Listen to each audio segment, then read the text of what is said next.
makikita mo raw yung mapapangasawa mo sa hinaharap. Pakiulit po.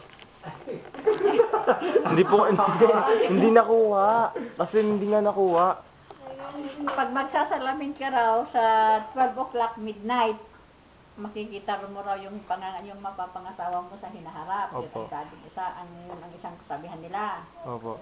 Oh, tapos pag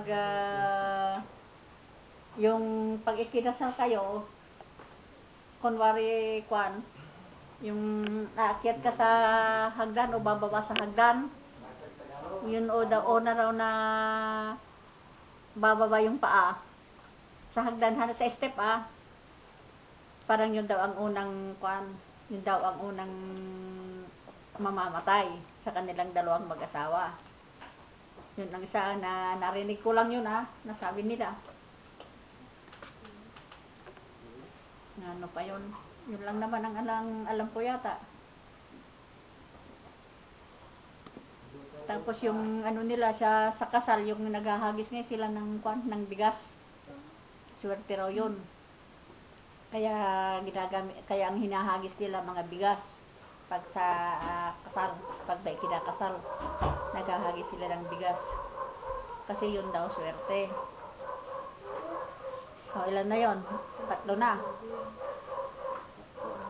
Oras sa kapulo lang. Wala na yata akong alam. Ay, yung pag daw may pupuntahan ka, halimbawa maglalakbay ka, tapos may nag-cross na itim na pusa, dumaan sa harap mo. Huwag ka na raw tutuloy muna. Kasi yun daw malas. Pwede kang madisgrasya o may mangyari sa iyong masama.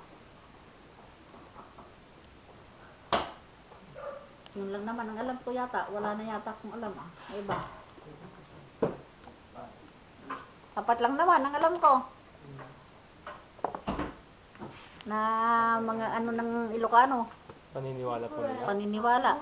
Yun nga po, mga kasabihan po nila. Ay, mga spiritual. Yung parang spiritual nila yung pininilan nilang Diyos dati. Yung Mga Diyos nila dati po. parang Mga Diyos po nila dati. Mga Diyos lang nila. Yung mga Diyos po na kinikilala po nila bago po nila nalaman na may Diyos po na isang isa sa ating lahat. Yung mga sasama po nila na hindi pa kaya na yung Diyos. Katulad po ng mga igurot na yung mga ang Igor kasi may mga ani-anito sila Opo, May mga kabunyan, pero ang Ilocano yata wala Hindi ko alam kasi ang ano nila.